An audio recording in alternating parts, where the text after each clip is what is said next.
बच के गड्डी नाल लग जानी, गड्डी नाल लग जानी, नाल बचा आने खड़ी है ना,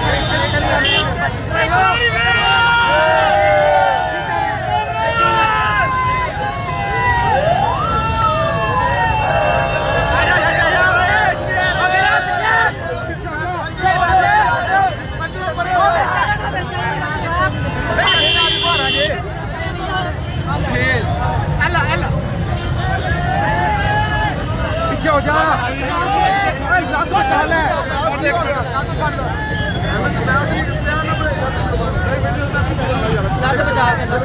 आगे थोड़ी वीडियो बना लेते हैं।